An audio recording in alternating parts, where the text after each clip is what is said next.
Hürmetli vatandaş, bugünkü leksiyalarımızı başlayımız. Leksiya da size gacırız, Washington'da sözdeyimiz. Bugün çizlak 2026 yıl 1. ayının 22. günü haftıga Perşembe vatandaş. Bugünkü vaziyetimiz tünü gün çarşamba 21. günü Şvitsariyanın Davos şehrinde. Yani dünya iktisad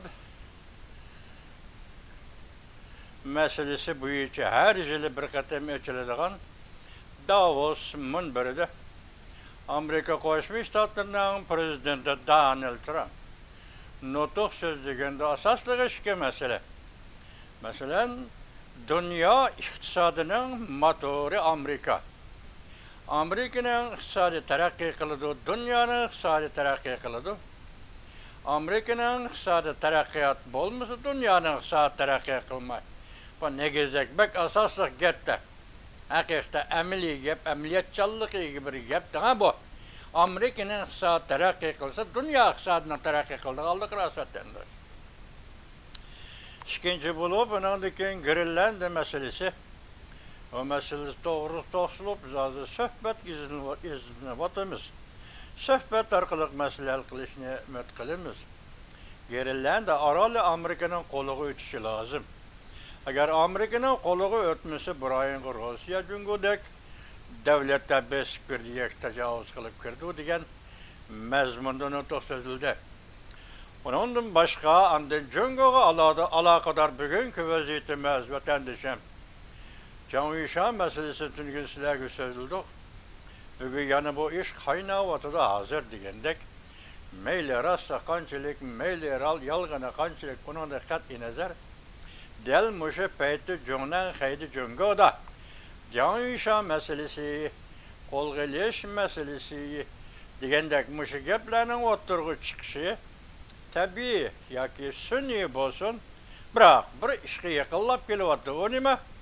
3. ayının 1. günü cüngüde ötküzüldüğü işe kurultay. Siyasi Kengeş'in kurultayı ve Halk Vekiller Kurultayı'nın kurultayı. Demek bunun da nişanı şu ki bu kurultayda özgürüş. Yani çünkü Kom Partiyası'nın rehberle katlamada bir özgürüş asıl buluşu mümkünliğinin bişaret bir vatıdı bu canvişan meselesi. Bugün sizlerle şu doğruda toxtunumuz, bugün sizlerle sözleydik alışımız. İki baştan buludu. Birincisi Davos'un, ikincisi anda Amerika Koşmuş Ştatları Devlet Meclisi, Kengeş Palatası, vatandaş, vah. 4 türlü kanun layihesi teşrif, muhakeme kılıp bir küçüğe koydu. Kiler hepten Perşembe günü vatandaş. 29. günü. Anda bu layihenin hemlisi, tüyötlisi Tayvan'a münasebetli. Ve şu münasebet bilen hazırlıkça çünkü Kom Partiyası bilen 76 yıl ilişip gelgen adam ben vatandaşı. Yani karıştırıp, onun karşı gep kılıp, onun karşı okuvcular hareketi devirde teşkilini ettigendek. Yani medeniyet inkılabı devrinde. Hem Xitay'ın türmüsü de 9 yıl yetip digendek. Hazırgıcı ilişip gülüvatkan adam ben vatandaşlar bilen. Endilikte en ahırkı mışındak bir peytlerde, belki çünkü Kom Partiyası'nın en ahırkı peytleri, belki Uygur halkının tartıdığın azap ukubetlerinin ama en ahırlışıdığın peytleri. En ahırlışıdığın peytleri. Mışındak peyti cümlen hemen sana hoş haber yetkizimem. 76 yıl ilişkimem ben bugün sana hoş haber yetkizimem. Töttürlük kanun Tayvan'a münasebetlik. Kengeş Palatası Amerika Koşmuş Ştatlarının kanun çıkarış palatası. Bu kanunlara karab çıkıdığın bolsa, o vaxtda Tayvan nemeden derek biridir. Tayvan'ın halkara orada nemeden derek biridir. Tayvan'ın siyasi memuru başkuruş orada nemeden derek biridir. Tayvan çünkü münasebetine nispeten nemeden derek biridir. Dünyakla halkara siyaset ya ki Amerika Qo'shma Shtatlarining Tayvanga aloqador tashqi siyosatidan aytganda nemidan darak berdi? Uyg'urning taqdiri, Tibetlarning taqdiri uchun aytganda bu ish nemidan darak berdi? Bu narsalarning hammasini o'zingning o'ylashiga topshirib berib, Junanxay, sana qarab buguncha xo'sh xabar aytman. Bulamda Junanxay, mana xo'sh xabar degan bunda qol. Leksiyamizdan boshlaymiz, anglaysiz vatandaşlar. Endi hozir birinchi mavzuimiz bunda.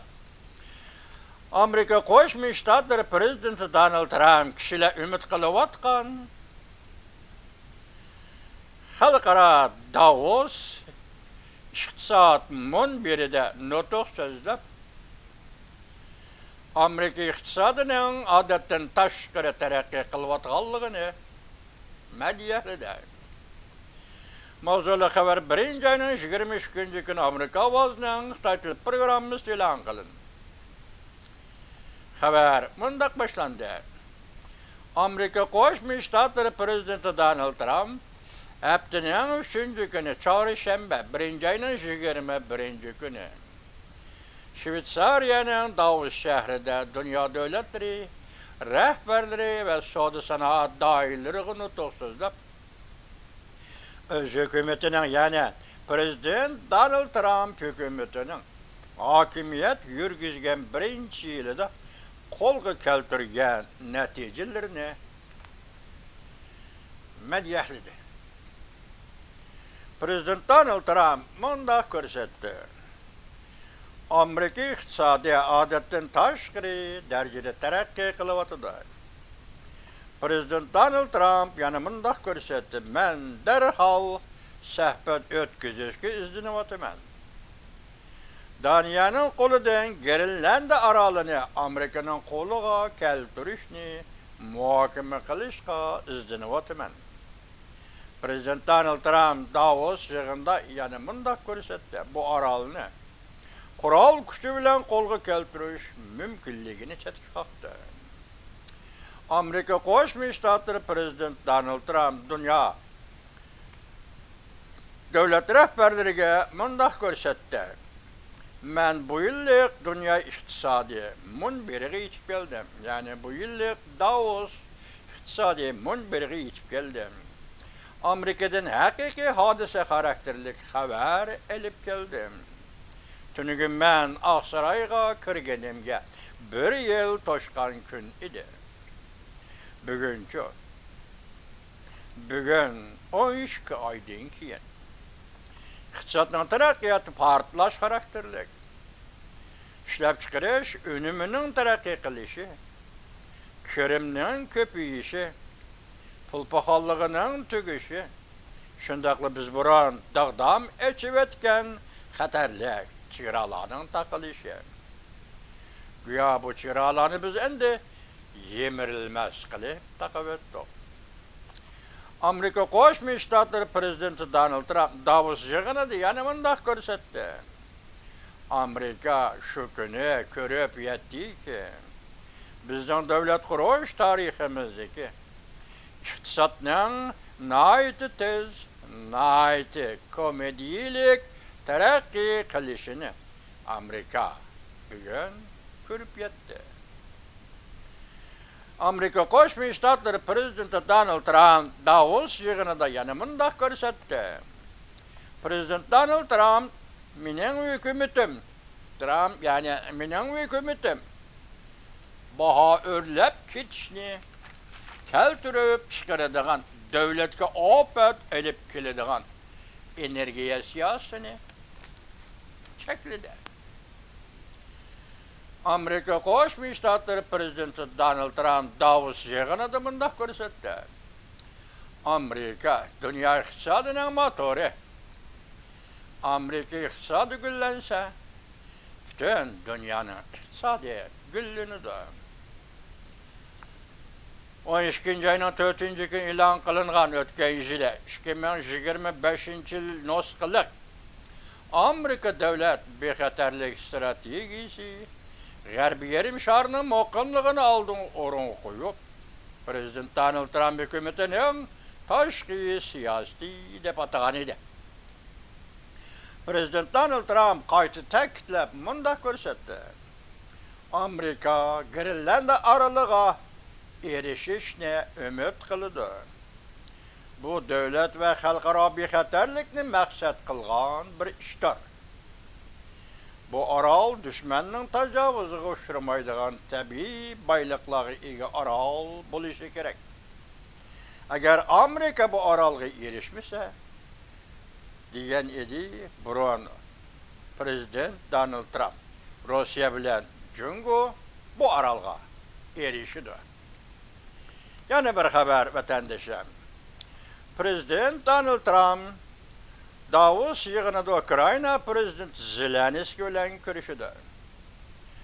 Amerikaning alohida elchisi Vitkov Moskvada prezident Vladimir bilan ko'rishdi. Mavzuli xabar 1-oyning 22-kuni Amerika ovozidan Xitoy tili programmasi e'lon qilindi.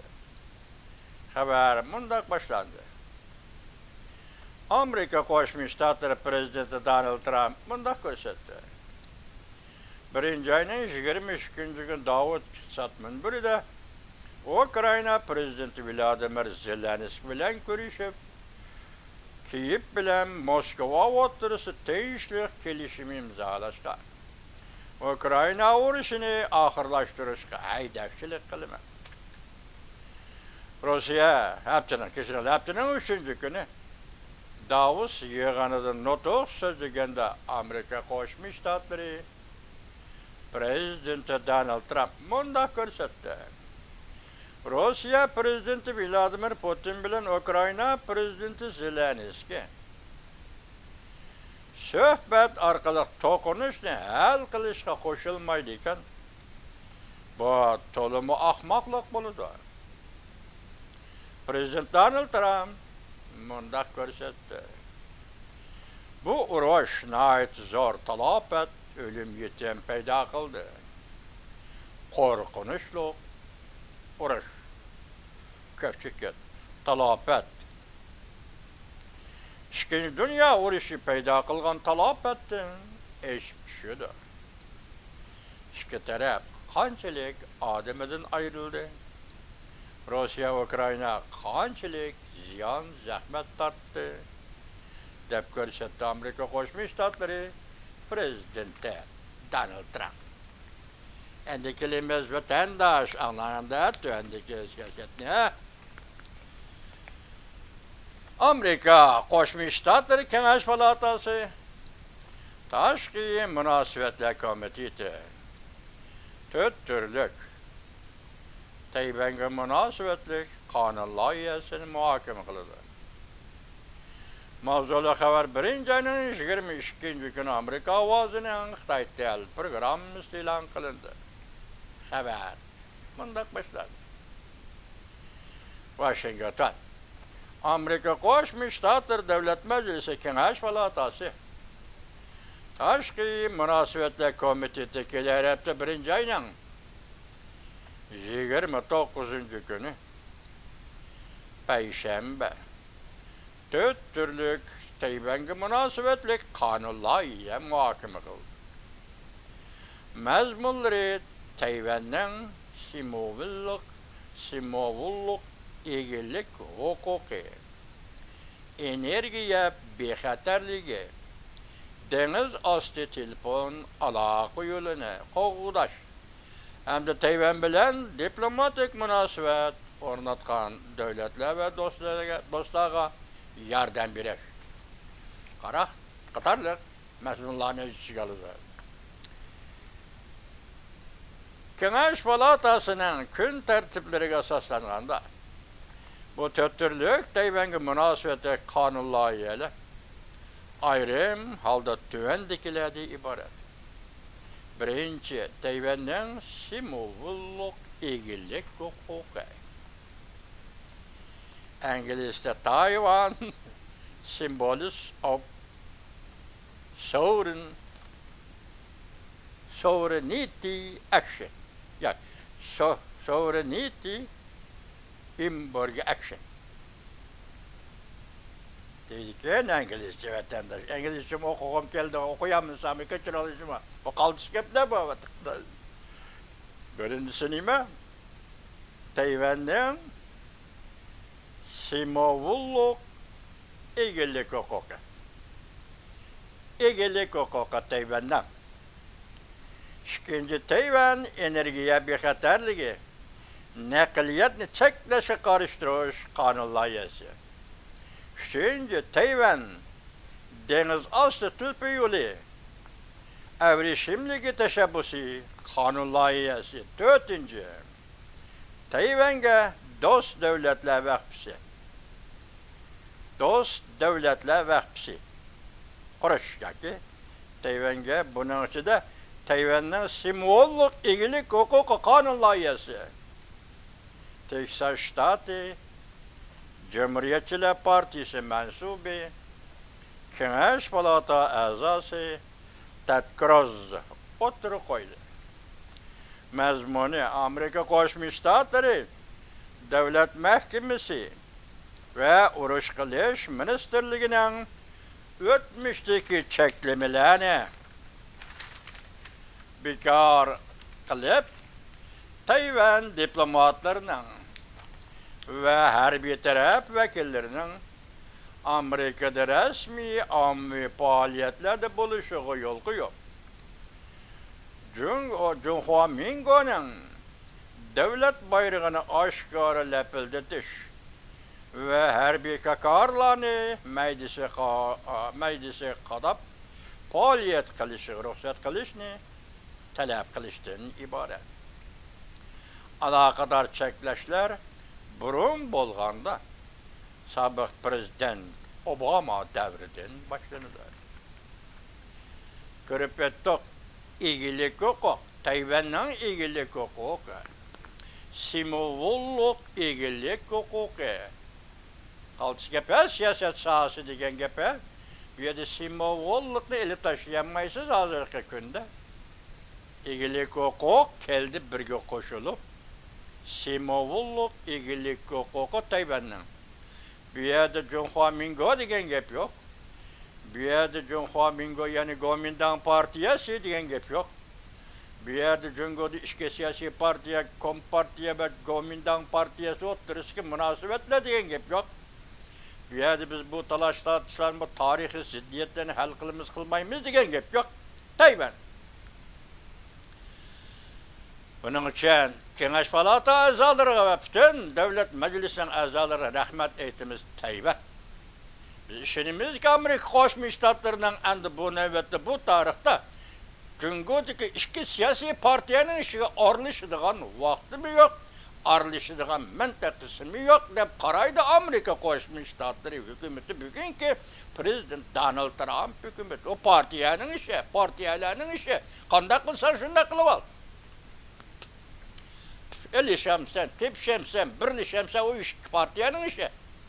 Cungo'da kurulgan iki partiyenin işi.